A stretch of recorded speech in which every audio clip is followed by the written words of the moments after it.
Utah is a state known for its desert landscapes, majestic mountains, and canyons. But behind all that beauty lies a troubling reality. Rivers that were once full, life-giving arteries are now turning into dried-up ditches. Thousands of miles of what used to be winding, living waterways are slowly losing everything tied to life and proper water resources. How can we fix this? Expensive river and stream restoration programs, planting millions of riverside plants, or beavers? Yep, those brilliant engineers of nature. In Utah, they were released straight into a river running through the state's desert lands. It's already tough for these rodents to fix what's been ruined by humans and other factors, and now they're dealing with harsh conditions on top of it? So what came of it? Let's find out. As we already said, Utah's rivers used to be the lifeblood of the desert. Their bends created fairly modest but still decent wetland areas, and they also soaked nearby meadows and shrubs. These ecosystems could be considered rich for the local climate. However, by the mid-20th century, everything had changed. People, as you can imagine, needed to grow crops, set up fields and pastures, and support industry. All of that, of course, required massive amounts of water, which the locals took from the rivers. In the end, canals, dams, and irrigation systems made Utah's waterways weaker and turned them into straight trenches with water rushing faster and no longer sticking around to support ecosystems. On top of the human impact, there was the climate. According to research from the University of Utah, from 1979 to 2023, the peak snowpack in the state's eastern mountains shrank. The amount of water stored as snow dropped by 16%, and the date of peak snow shifted nearly 9 days earlier due to rising winter temperatures. The result, spring runoff got weaker, and many streams are drying up. One lightning strike, an accidental or deliberate fire, and nature, along with the rivers, suffers even more. That's what happened, for example, in 2007 with the Milford Flat Fire. During its entire rampage, the fire destroyed 567 square miles of land, which included forests and riverside vegetation along streams and creeks.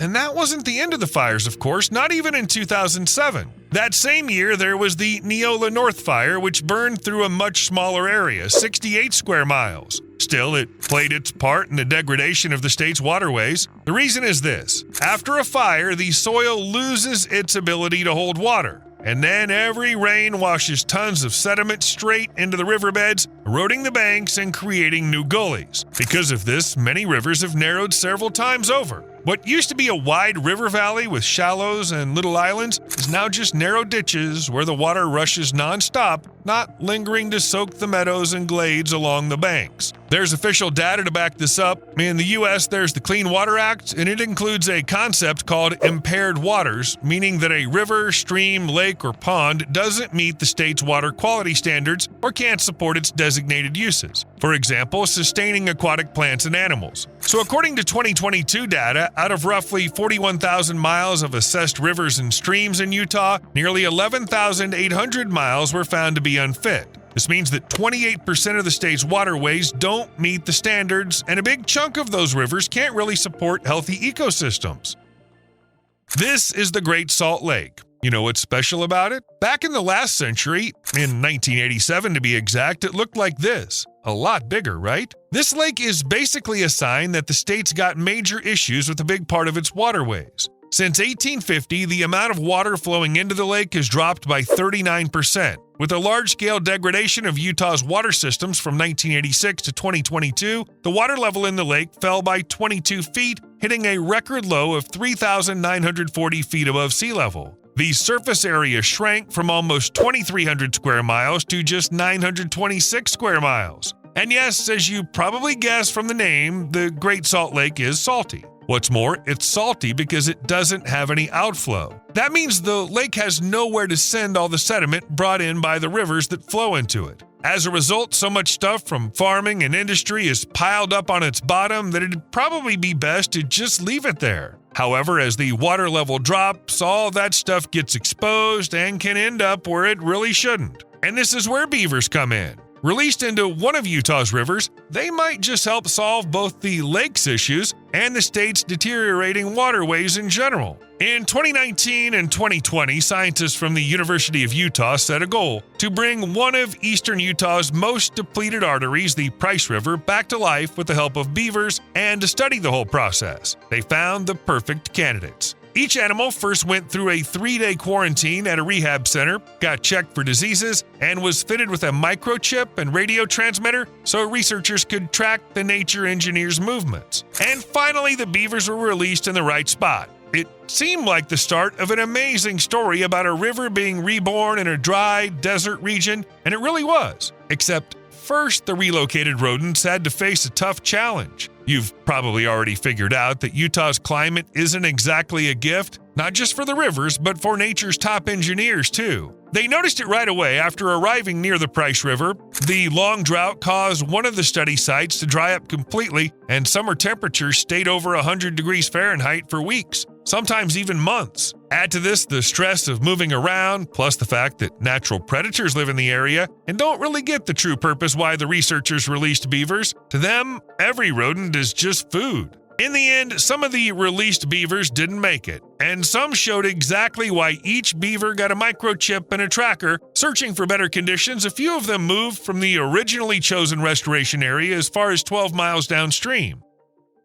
Despite all the challenges, it turned out even such tough spots weren't a problem for nature's best engineers. All they needed was some branches, or even stones. Check out how this rodent rolls something that honestly shouldn't be part of beaver building at all. What came out of it was the main thing beavers build, and the key thing the deteriorating Utah waterways need. Of course, that's dams. The first and most obvious thing that happens when a barrier shows up right in the middle of a riverbed is the slowing down of the current. At the same time, studies showed that the speed drops quite a bit from 3 feet per second down to 1 to 1.6 feet per second. This causes the water to lose its ability to wash away soil particles and stones from the bottom and banks. In other words, a beaver dam is basically a tool that helps reduce erosion on the Price River, one of those waterways in Utah that suffer a lot from this problem. A barrier on a river like a dam is the reason why water stops and starts looking for other ways to escape somehow. As a result, ponds appear. They're even called after beavers, beaver ponds. In these ponds, silt, sand, organic deposits, and everything else carried by the river current begins to slow down and settle, which gradually evens out the bottom layer. Besides that, the banks get leveled too. Sediment settles there because of the rising water level. Remember what we said about the eroded trenches replacing the rivers that used to be in Utah? Well, the beavers on the Price River are animals capable of restoring the waterways, so to speak, back to factory settings. And naturally, it doesn't stop there, because the water spreading out over a bigger area dampens the ground near the river, so where in dry Utah there wasn't a speck of green, life starts to spout. Yes, so far the beaver reintroduction, which we're talking about today, hasn't really shown big results in this regard. The reason's simple: not enough time, and not the best conditions. Still, it's a well-known fact vegetation will grow where there's moisture, and that'll already be a sign that wetlands have formed, which won't be as vast in places with a better climate, but they'll still be a hot spot for biodiversity. Why? The thing is, insects are drawn to the plants, and the general conditions of wetlands for whom breeding in stagnant water is just perfect. Like those who often bite us nonstop, mosquitoes. They won't be able to live and multiply without any kind of control because there will be those who see them as food. Amphibians, frogs, some lizards, and other animals will be happy that the wetlands have not only plenty of food like mosquitoes and other insects, but also great conditions. For example, still water, plants, and everything else that characterizes ponds made by beavers. Then bigger creatures will come, like birds that can feed on both amphibians and insects. For them, wetlands are a place where they can have breakfast, lunch, dinner, and more meals. Yes, the climate definitely isn't very friendly across much of Utah, but we do have an unusual example that shows even in this state, wetlands created by beavers will become home to lots of animals. And as a quirky example, let's bring up the Great Salt Lake itself. No matter how salty it is, along its eastern and northern edges, there are freshwater and saltwater wetlands. And these areas are super important habitats, for example, for millions of migrating sandpipers and other water birds all across western North America. We won't list all the species, just say the list is really long. And if the huge number of birds isn't enough to call the area rich in biodiversity, it's worth mentioning that the birds wouldn't have picked a place with no other animals, meaning no food sources. So within the 2019 to 2020 project, they kicked off something that will, without a doubt, truly transform the Price River, making it way greener and more alive. And beaver-made ponds are also a kind of fire protection.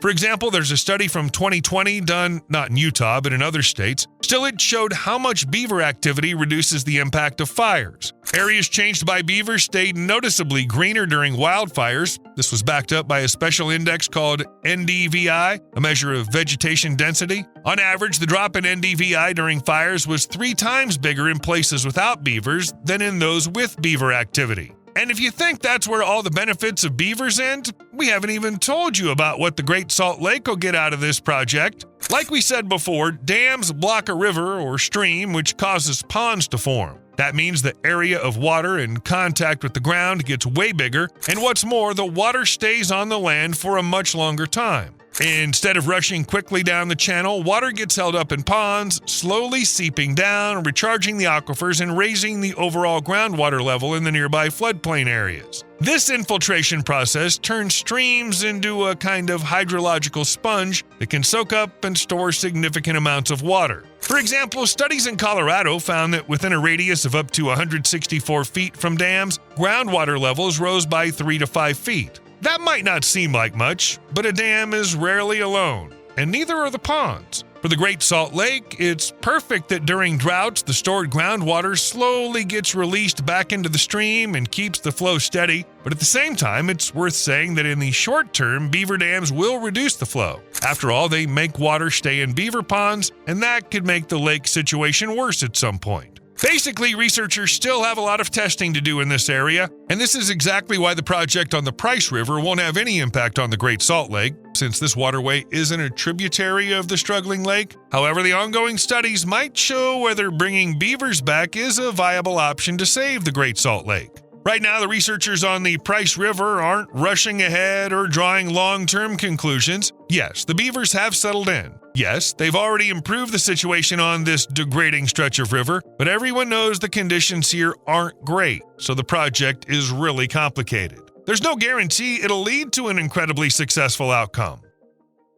But researchers have already figured out how to help beavers even in these conditions. You can turn people into beavers. No, of course not literally. The experts working on reintroducing beavers to the Price River wanted to start building like beavers. Usually, when building a dam like this, people use natural materials from the local landscape, just like beavers, who can't just get a bunch of branches delivered. In the same way, other parts of trees, stones, and everything else that can be turned into a barrier on the water without harming the ecosystem will be used. That said, there's a difference from beaver dams. People have tools, so they can build a sturdy structure without using beavers' complex tactics. Typically, to make an artificial dam, raw wooden posts are hammered into the riverbed first, and then thin, flexible branches are woven through. This creates a permeable barrier. Basically, that's where the beaver-style building stops. Why did they decide to get involved at the Price River if beavers can build everything on their own? It's said that this way the beavers get a foundation for their construction, so you could say they have more motivation to start using their amazing engineering skills. And of course, further releases of beavers are planned as well, so we'll wait. The results of such studies are always interesting, and they also help us understand that beavers really can change landscapes that have seriously degraded for various reasons. Actually, reintroducing beavers in Utah isn't some new project or a recent idea. They clearly get that nature's engineers are key to reaching all sorts of goals, including recovery after catastrophic natural events. For example, in the 2010s, there was a huge landslide in Uintas that carved its way down the mountainside and wiped out the local beaver population, which had been key to the region's thriving. In the end, in 2022, biologists from Utah State University, Hill Air Force Base, and the Utah Division of Wildlife Resources decided to bring them back. First, the researchers spent a few hours building basic dams for the beavers. As we mentioned earlier, this way people make things easier for the future local residents. Then, 7 beavers, including 2 adults, were released into the area that was new to them. The goal of the beavers released at the landslide area isn't much different from other reintroduction projects, restoring the landscape, preventing forest fires, helping plants grow, and improving the ecosystem. There aren't really any details about what the reintroduction project has led to, but with that many experts involved, it's hard to believe they'd start something like this without being pretty sure it'll work, and beavers already have a solid track record of getting the job done. And that's just one project. There are plenty more. What's interesting is that in Utah, there's a whole organization called the Beaver Ecology and Relocation Collaborative, or BERC, also nicknamed the Beaver Bunkhouse, that handles everything beaver-related in the state. Although beavers are good for restoring ecosystems, they can also cause problems, which is why lots of people want them gone. That's where BERC comes in. The team catches the most active builders who flood crops, pastures, and threaten roads, and then gives them a short-term stay at a quarantine bungalow. There, the beavers get a checkup and their shots. As soon as the vets confirm the animals are healthy, the most interesting part begins. The beavers head off on a journey. Not to a zoo, but to places where rivers are worn down by erosion and drying up. There, in tired riverbeds and forgotten watersheds, the beavers get a chance to put their skills to use without upsetting farmers or anyone else. At the same time, BERC isn't just letting rodents loose. The team studies the habits of each beaver family closely, who's digging burrows where, what types of trees they like best, and what population density works best to fight erosion. Thanks to all that prep, they're building not just healthy ecosystems, but also strong partnerships with Utah's Division of Wildlife Resources, local farmers, and landowners. Together, they're learning how to live in harmony with beaver engineering. And that's key to keeping everyone happy. Rivers and their ecosystems, the beavers, and the people.